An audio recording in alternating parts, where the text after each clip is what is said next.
ฮัลโหลอยู่ไสอยู่ในรถนี่แล้ว โอ้ยกินฮอดเด้เนาะมาช่วยพลุผมเห็นน้อยว่าผมเห็นพลุหลายท้อ เอาเว้าก็กินฮอดเอาบ่ได้บาปแล้วกินฮอดก็บ่ได้อันนี้ตาย สบายดีเด้อโดยสบายดี มื้อนี้ได้กล่องมามื้อนี้นะโดยมาพบมาเพาะทางบริษัทเพิ่นเนาะ บุกมาหาเพื่อนเปิดทุกคน โดยแม่นแหละ ล้นเติบเนาะบ่ได้ที่ว่าบ่ได้มาสัมภาษณ์หรือถ่ายคลิป สุเจ้าหาดนบ่ ล้นเติบ คนละครั้งแรก จะบ่ได้เพิ่นแม่เพิ่นดู คนละดนคนละ ต ค อ รั้ น งแร เมื่ ก อบุญใหญ่แฮนเด้เนาะเอ้ยเนาะ โอ้แม่น นั่นแหละ แต่ก็ทางคนนี่ก็เป็นพันเธอแล้วเนาะ โดยกินข้าวกินน้ำได้เอ้ยมื้อนี้น่ะ กินแล้ว ได้ยังกินมื้อนี้ ก็ไปก้านกบมาหยัง เจ้าเองบ่ เจ้าว่าไปกัน ลูกลูกไปก้าน ก็เดี๋ยวเจ้าเป็นการ เลย แกเบิ่น จ้านะดิ บ่ได้ไปลูกอยู่ลูกไปก้านเลย โดยโดยเย็นเลยเป็นได้เรื่องสถานะหัวใจมีผู้บ่าวแล้วบ่ ยัง ยัง เรื่องหาอยู่ โดย ตอนนั้นเนี่ยคือว่าเขาเซลใส่อัน แม่นใส่เซลคือว่าเซลใส่ตู้ก้อนบ่มักบ่ฮักเพิ่นบ่ คือ ก็ ว่า มักอยู่ เออ แต่ช่วงนี้เพิ่นก็ เป็นอะไร เพิ่นนั่นอยู่บ่เพิ่นโทรมาอยู่บ่ โทรมาแต่มื้อนั่นแหละ แบบนี้บอกแบบว่าเป็นมีเอาเมียเนาะ เออ เอาเมียแล้วเป็นเมียเป็นรักเมียเป็นเมียถึงขั้นว่าปะกันดาลีเนาะ แม่เป็นหยังบ่ เจ้าก็ได้เบิ่งคลิปเพิ่นอยู่บ่ เบิ่ง เพิ่งจะไปได้บางคลิปทุกคน ก็สิเป็น เสียใจน้ำเพิ่นอยู่บ่ ก็เสียใจทุกเพิ่นอยู่เนาะเมียนี่ป้าเพิ่นเนาะ ตั้งใจไว้ว่าจะเอามาอีไทย ก็ นา ให้ เนาะ กำลังใจเพิ่นอยู่ โทรให้กำลังใจเพิ่นอยู่ โดย โอ้ เพิ่นไม่ได้ชวนเจ้าไปกินแกงหน่อไม้บ่ เพิ่นเว้าอยู่แต่มื้อโทรกันเพิ่นก็เว้าอยู่ให้ไปแกงหน่อไม้เนี่ย คิดสิไปอยู่บ่ล่ะ ฮะ จะไปอยู่ไปหาเพิ่นอยู่ มื้อนี้เด้สิไป จะไปลิดน้ำเพิ่นอยู่ให้กำลังใจเพิ่นแล้ว เออเนาะ ก็นับถือเพิ่นนั่นแหละเนาะ แบบเคยไปหาเป็นอยู่ที่เนาะแบบเคย เค ไป ย เป็น เคยไปลิดน้ำเพิ่น เป็นแบบอยู่คนเดียวได้อยู่นาเดี๋ยวนี้ โดย แต่อยากไปหา มีจะไปกินมะม่วงโกนเพิ่นบ่ เพิ่นก็ เห็นแล้วบ่เลยหมู่โกนน่ะ เห็นแล้วก็เว้าเพิ่นอยู่ว่าอยากไปกินมะม่วงกันอยู่ต้นนั่นแหละมะม่วงไข่เพิ่นมากินหมดแล้วเพิ่น บ่นะไอ้ฉันกินหมูตัวเห็ดน่ะกินกับข้าวเนาะแซ่บได้ แซ่บแล้ว แต่ทางสนุกก็ยังไม่ทันได้สีมเห็นแต่เพิ่นเอ็ด มันน่ะเป็นคนตก เป็นแล้วป่ะเนาะ คือบ่ซิม ยังมีแห้งได้ซะมื้อนั้นน่ะเพิ่นมาเพิ่นฝนตกเพิ่นจะได้เบิ่งอยู่บ่อันดอกไผ่แตะอยู่หืนเพิ่นน่ะ เห็นแต่เพิ่นนั่นแปลงปักไผ่นั่นแหละ อืม คอยแล้วทุกคนจะมั่งเห็นเห็นปะ เออง ม แป ม ล อง ง ก่อน ปั กั ก น ไผ่งุมเท้างุมตาเห็นเพิ่น ไอ้งมเวลาถึงเราให้อีก เฮ็ดได้ เห็นจัง เพิ่นก็ย่านเพิ่นก็ย่านนั่นแหละเนาะเพิ่นก็ย่านเพิ่นย่านนั้นมันมี ให้ ห้าง สอนนั่นน่ะ ใช่ประเทศหยอกไว้ให้แล้ว เพิ่นย่าน โดย เอากับโบเป็นนะแบบว่าจะเป็นให้เพิ่นเบิดยังโบเป็นจำเพิ่นนะ แม่นอยู่แม่นแล้วเพิ่นก็คนรุ่นก่อนเนาะ แม่เป็นเลย บ้านเฮาเพิ่นถ้ากรรมมาแปลงในอนาคตก็มีมั่นใจพี่น้อยเพิ่นคือนั่นชั้นได้เนาะ แม่นแหละ คือชั้นกระแตะบ่ ไผ่มันสดเลยมันใหม่เลยดิใหม่เบิด อันตรายได้นี่เนาะ โตน้ำเขาได้เลยไผ่มันสดแล้วมันใหม่พาเพื่อนเขาเบิดแล้วโตใหม่ทีนี้มันเบิด7,000เท่านั้น โอ้บดลายพันเติบเนาะ เอามันใหม่ เจ็บใหม่เลย มันใหม่เบิดหมอมันใหม่เบิดปะก็ได้ซื้อใส่เขาขนาด พากระซื้อบ่ บ่พาบ่ได้ซื้อแต่หมอไผ่มันยังเลยแหละเขาซื้อใส่เขา ซื้อเสมอนี่ลายตาไว้บ่นะลายตาได้เสมอกองเจ้าบ่บ่อยู่ ไปบ่ประดินน้ำตุกก่อนเลยพาไป ไป ตาย แต่เจ้าก็ต้อง คือยาวยืดแท้ ต้องโทรถามก่อนเนาะบางทีพอตู้เพิ่นมีอยู่เนาะ ถามก่อนเอาถามก่อน โทรแล้วบ่มื้อนี้นะ ยังบ่ได้โทร โทรเช็คดูเธอเบิ่งดูนะ ไปแล้วโทรบอกไอ้เพิ่นทางน้ำไม้เป็นทางนะ ว่าหาไปมื้อนั้นน้ำไม้ลายเนาะซาละน้อยเนาะ แม่น ไปลิ้นน้ำได้บ่เนาะต้องถามเพิ่นรายละเอียดอะไร เอาความสะดวกเพิ่นได้เนาะ แม่น ก็บ้างบ่สะดวกบ่ ดูพิษติดตู้ก่อน กระตัวเปลี่ยนเลยดูว่าดูเส้นนะ เปิดกระตัวบ่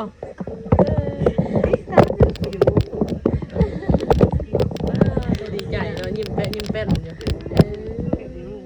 ต้องหาตุกคนอารมณ์ดีนะ หักอยู่บ่เนาะขาเก่งหมูจ้ะ ฮัลโหลอยู่ไส อยู่ในรถนี่แล้ว โอ้ยกินฮอดเด้เนาะ มาช่วยพลูกผมเห็นน้อยว่าผมเห็นพลูหลายท้อ เอาเว้าก็กินฮอดเอาบ่ได้บาปแล้วกินฮอดก็บ่ได้อันนี้ตาย บ่กันกินทอดก็เป็นแล้วนั่นดอกนี่ผมว่าผมแล้วเลยที่มาขอโทษครับยา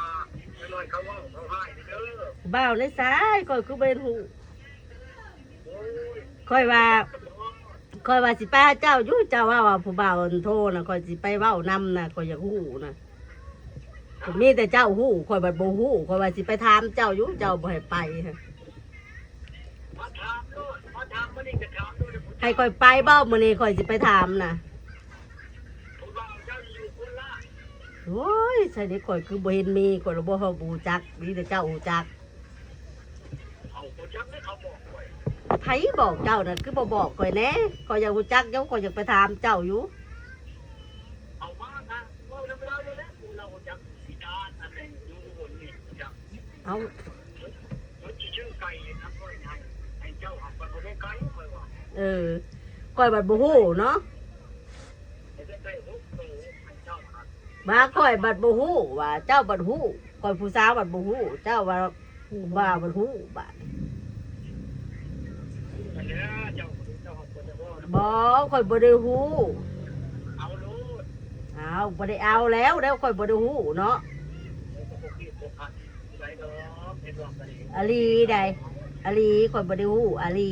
มีแต่เจ้าเว้าแล้วข่อยรู้จักแต่เจ้าเว้าตอนนี้น่ะข่อยอยากไปหาเจ้าอยู่อยากไปถามเราอยู่อย่าผู้สาวเจ้าหายจังหน่อยเจ้าเว้าแบบชัด เปิดนะบ่นำดอกของเมียมันกับเพื่อนน่ะเอาไปมันกับไปแหละจ้า ข่อยตั้งใจสิไปหาเจ้าเจ้าว่าญาติผู้สาวหายว่าผิดหวังเลยข่อย มาเพิ่นว่ามาบ่เป็นอะไรที่มาจริงใจกับเพิ่นมาเพิ่นมาพะโล บ่ได้เพิ่น เปลี่ยนจักจะคิดข่อยก็บ่จะให้มาเนี่ยมาเปลี่ยนกันมาให้จังได้ข่อยจะเอามันไปขอนะมันบอกเจ้าจะชื่อดอกเอ้ยน้องเจ้าคนนี้เอ้ยน้องคนนี้ไปขอเจ้าให้ว่าเจ้าสิตกลงอันนี้แต่เพิ่นบ่ได้ว่าสิว่าบ่เอาเจ้าจะชื่อดอก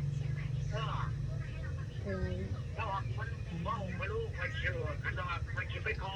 เจ้าเด้อฉันเด้อทักวันจังหวะทักเมื่อแล้วก็ทักไป เอาข่อยก็เว้ากับเจ้าอยู่เด้ข่อยพางไปก่อนเอาปุบปับให้มันอยู่นํกันบ่หึงข่อยยังเว้าอยู่เด้คันเอาซ่ามันอยู่นํกันหึง จะขี่หาคิดนี้พวกก็เอาตายเด้อ บ่ฮอดพุ่นดอกบ่ฮอดพุ่นดอกเว้าเห็นว่าก็ได้อยู่ฮอดพุ่นเว้าได้กะ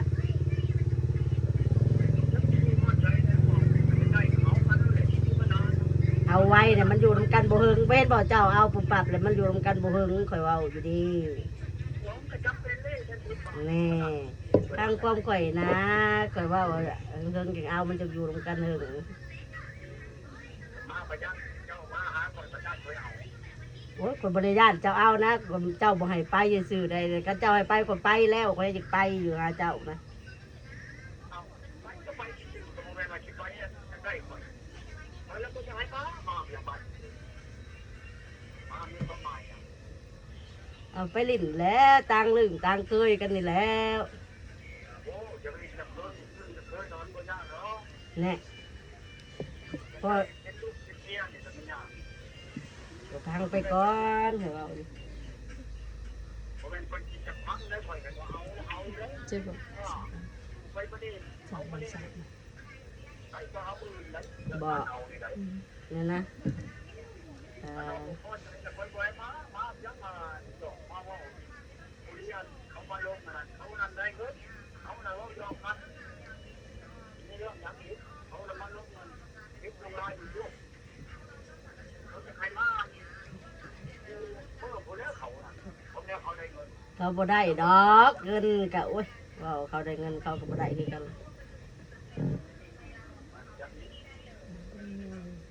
เพื่อมันจะได้เงินบ่ได้เงินง่ายปานใดโอ้ยบ่ได้ดอก ใจเขาจะให้มามาเมื่อหาเดือนคนแล้วคนแล้วเขาได้ มีคนเขาไปหาอยู่บ่ซามมื้อนี้นะ คนไม่ไหวนะคนนี้นะว่าอย่างนี้มันนี่คนนี้ อ่าแต่เก่าก็มีกูมือมันเป็นหยังอยู่บ่มี เขาเนี่ยเขาคนมาเดี๋ยวเขามาคอยกับคนนี้เขามาเด้อ บ่ถ้าก่อยสิเข้าไปลิ้นนี่บ่ได้บ่ก่อยสิเข้าไปลิ้นน้ำเจ้านี่บ่ได้บ่ มาทำไปกันไปทำไปก็เขาเนี่ยกันนี้นะ เอาก็มีเลยเนาะผู้พาไปกับลูกข่อยไปกับลูกข่อยได้แม่นเอาก็ไปลิ้นน้ำเจ้าไปลิ้นน้ำเจ้า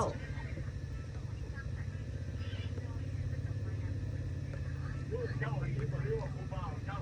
ที่ผู้ชายที่บ้านเจ้า เอาก็ลูกข่อยแหล้วผู้บ่าวมาใส่ข่อยบ่เคยมีผู้บ่าวดอกข่อยนั่นอยู่ไปละกันมีข่อยก็เอาแล้วมันบ่มีแหละอยู่มาแต่เฮิงยังมีผู้เอานี่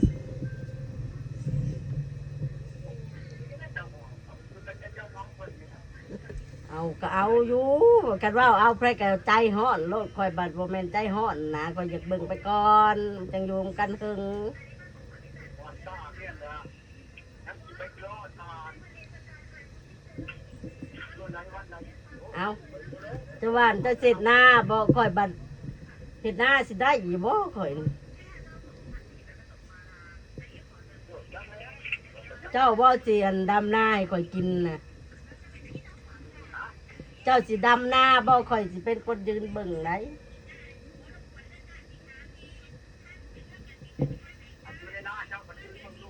โอ้ยข่อยเบยลงไปดำเด้ลูกข่อยดำ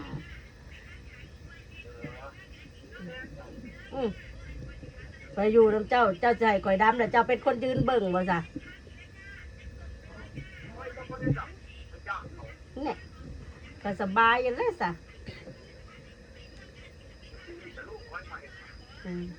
โอ้มีเมียก็สบายอยู่จ้ะจ้างเขาโลด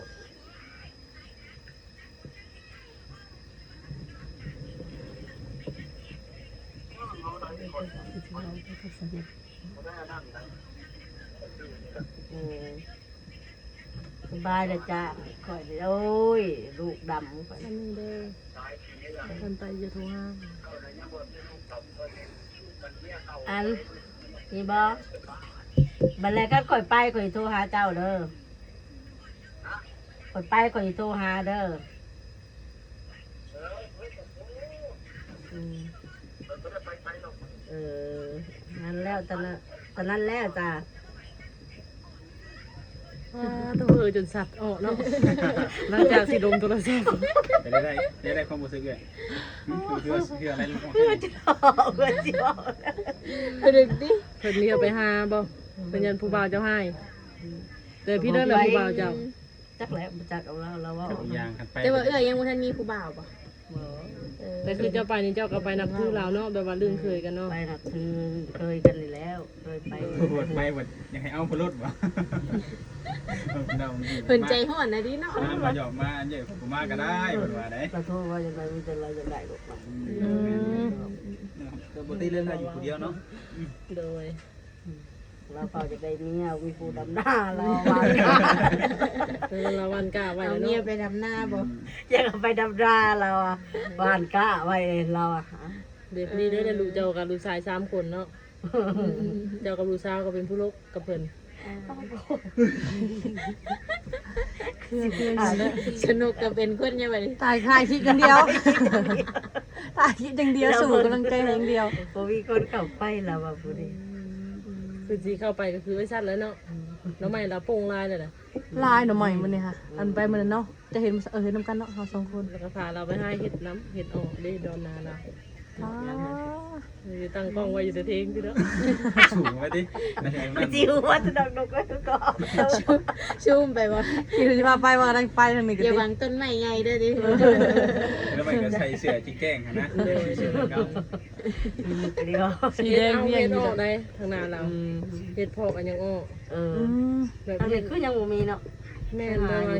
เขตเพิ่นนั่นป้ากับลายคือมีคือทางเฮาเนาะเขาเพิ่นทางหั่นน่ะทางเพิ่นน่ะอ้อได้เฮ็ดละงูก็ยังได้ โอ้ ทางบ้านเบาน้อมแห่งลายแม่น นะคะเฮ็ดนาตุก่อนเนาะ เนาะ แม่นแล้วแถวอันเห็นบ่แถวดอนนาตัวลาวไทยน่ะแห่งลายแถวนั้นน่ะคุยเมงขนูนกันลายๆได้ก็พอได้อยู่เขาก็เจ้าขุดนะลายอยู่พอนาเราก็เอาซุ่มเย็นเนาะพนตกก้อนหมูทางนั้นหั่นน่ะ มันเลยคนมาตกชาวบ้านเฮาก็มีเรื่องโบราณ อืม แม่เด้อนะ มีโบราณอะไร แม่นแหละมีแต่ว่าคันว่าเจ้าจะเข้าไปหาเรานี่สิโทรหาเราอีกบันหนึงบ่ล่ะบ่นะเพิ่นว่างแม่นบ่มื้อนี้นะ บางบดมึก บ่ตลอด24ชั่วโมงแล้วมื้อนี้เนาะ เพิ่นแปลงไผแล้วแล้วบ่เจ้าก็ไม่ถามเพิ่นบ่ ไม่ทราบว่าไปเลย พี่ชากับข้าวอยากไปหาน เขาอยู่ จะไม่ได้ถามพอดขาไฟขาพื้นบ่แป้งแล้วหรือบ่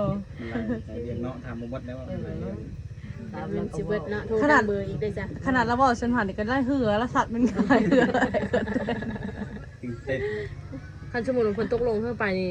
เจ้าได้เครื่องครบบ่แบบว่ายันนงยานางเอาไปแกงหน่อไม้มีแต่เฮาเสือเนาะ อืม ตลาดห้วยไร่ตอนนี้เขาก็ปิดแล้วบ่จัก จะปิดแล้ว ปิดเลยสิมื้อนั้นมีแต่ ตลาด อะ แร ไร ก ซีโน่พุ่นเลยเนาะ ตลาดแรกนี่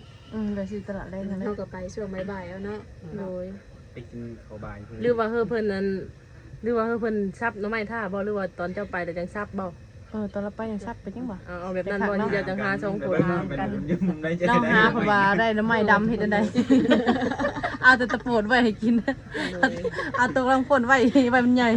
บ่แพงกันเนาะ ไปหาเองเลยเนาะ ไปเก็บมะม่วงช่วยเพิ่นได้มะม่วงเพิ่นก็สุกหุงอยู่เนาะ เออ เพิ่นก็ ไข่ลาย เพิ่นก็เก็บหมูเพิ่นก็กินแม่นแม่น กินซอยเพิ่นได้เนาะเพิ่นอยู่คนเดียวกินบ่เบิด เป็นเงาเนาะ จอยบ่ แม่นโดย ต้องเบิ่งไปเรื่อยๆเนาะว่าจะได้ไปบ่มีเนาะ แม่น ดูต่อไปเนาะ โดยคือสถานะหัวใจนี่ก็ยังว่างคือเก่าบ่ ยังว่างคือเก่า คันว่าถ้าได้พี่จะสนใจก็คือพร้อมแจกคือเก่าบ่เฟซไลน์ พอ โอเคคือพร้อมเนาะหาคนมาดำนาเนาะ มาทำนาเขาจะไปจากนาอีกเนาะ ดำนานแล้วจะเมื่อได้ เขาไปดำนาว่าเขาไปจากนาอีก บ่เด้อข่อยได้เด้อแต่แล้วนะข่อยเลิกก็เจ้า เขาก็สิมาจากมาแล้วว่ามาดำนาเนาะ ยามเกี่ยวข้าว ได้แล้วก็เอาอยู่เลยนะ ดำนาแล้วก็เอาเลยแล้วไปสิไหลเมื่อ เนาะนั่น แม่น ดำนาแล้วสิไหลเมื่อเขาไปจากมาแล้ว ก็เป็นไปไม่ได้แล้วเนาะไอ้สันเนาะเขาก็มาดำกับเขาก็จะได้อย่างนั้นเนาะมาดำมื้อหนึงก็เอามื้อหนึง แม่นแหละ ดำเป็นเดินก็เอาอยู่เป็นเดินเป็นปีไปแล้วเนาะ กินน้ำนอนน้ อยู่นำเด็กนำดิ ำกินน้ำนอนน้ำวันตัวใด กินอยู่นอนน้ำเป็นยังบอกนะ กินน้ำนอนน้ำเดือนตัวใดมือตัวใดว่าเอาอีกแล้วนะ โดย ถามเขาจักว่า โดยป่ะจ้ะโอเคเนาะจ้ะเนาะเฮาก็มาผมมาลมน้ำมาดิดน้ำนี่แหละ โดยคันว่าจะเข้าไปหาทางตู้ก้อนก็โทรหาเนาะ โดย จะได้พาเข้าไปหานั่นแหละดูไปเป็นทีมงานมันก็จังโมนเนาะแบบเขากินแกงหน้ำไม้ซุ่มกันตอนบ่ายเนาะ หลายคนมันแซ่บ หลายคนมันแซ่บคนกิน100คนบ่แซ่บไปกินกับทุกคน2คนบ่แซ่บเด้ เราไปเคินกันบ่ อายดิ ตักข้าวอยู่เหมือนว่าคำข่าวกันสิจกคำใหญ่ก็บ่ได้ดิอาย โดย ตามนั้นแหละเนาะ สบายดีเด้อฉันเด้อ